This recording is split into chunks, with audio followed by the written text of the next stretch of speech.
Halo teman-teman, ketemu lagi dengan aku Rahman dalam materi filogeni dan evolusi hewan. Untuk bagian filogeni ini kita sudah bahas di bab 1 hingga bab kelima.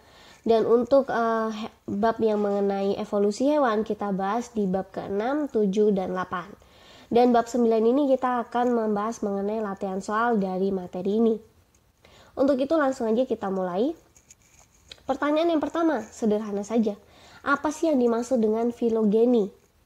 Tentunya kita harus tahu jawaban ini kalau kita mau mempelajari mengenai filogeni dan pohon filogenetik hewan. Jadi filogeni atau pohon kehidupan adalah sebuah studi formal mengenai organisme dan sejarah evolusinya menurut hubungannya antara satu sama lain.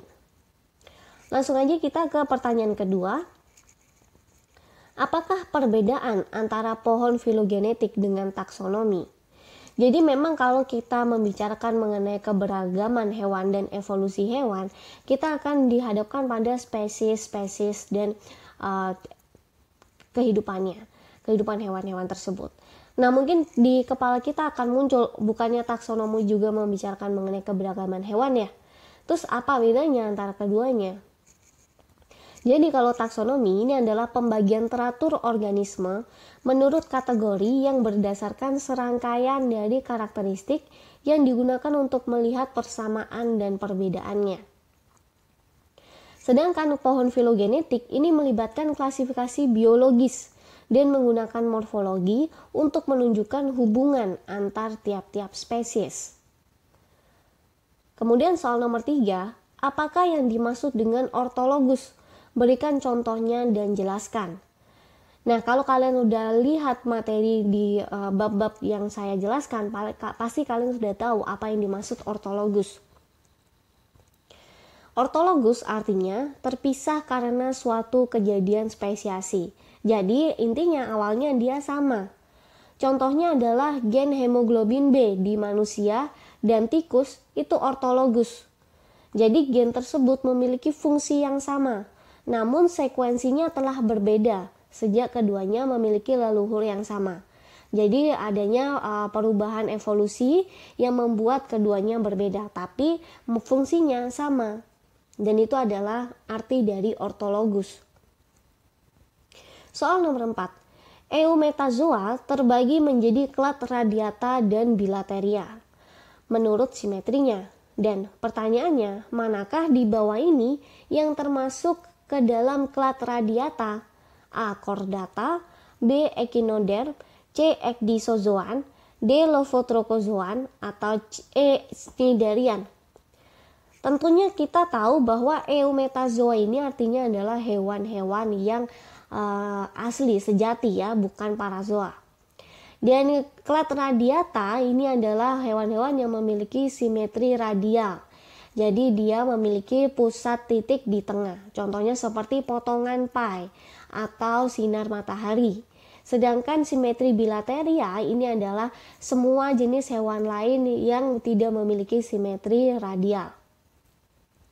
Dan kita tentunya tahu bahwa simetri radial ini hanya dimiliki oleh dua filum saja, yaitu Cnidarian dan Stenophora. Sehingga jawaban yang benar adalah E. Soal nomor 5. Molekul protein apa yang digunakan untuk membandingkan organisme dalam membangun pohon filogenetik dan mengapa? Jawaban yang benar adalah ribosomal RNA atau lebih sering dikenal sebagai rRNA. Hal ini dikarenakan rRNA memiliki laju mutasi yang paling lambat dan dia merupakan sumber terbaik untuk membangun pohon filogenetik. Karena kita jadi tahu evolusinya, karena waktunya itu kita bisa mengira-ngira karena dia laju mutasinya paling lambat. Jadi dia tidak akan berubah walaupun evolusinya terjadi. Soal nomor 6, protista ini dipercaya sebagai awal kehidupan hewan di biota Ediacaran. Dan protista ini mirip dengan sel koanosit di spons. Apakah nama dari protista ini? Kuncinya di sini adalah koanosit, sehingga kita tahu bahwa Choanoflagellata adalah protista yang dipercaya sebagai leluhur awal kehidupan hewan di bumi. Soal nomor 7, periode ini terkenal karena terdapat ledakan keberagaman hewan dan evolusi. Beberapa film hewan yang muncul seperti Arthropoda, Echinoderm, Mollusca, cacing, dan Chordata. Periode apakah ini? Nah, ini gampang saja, kuncinya di sini adalah ledakan keberagaman. Jadi kita langsung aja jawab kalau ledakan adalah periode Kambrian. Dan ini adalah akhir dari latihan soal sekaligus penutup materi filogeni dan evolusi hewan. Terima kasih udah stay tune sampai bab 9 ini. Semoga ilmunya bermanfaat dan kita akan ketemu lagi di materi-materi selanjutnya. Oke, goodbye.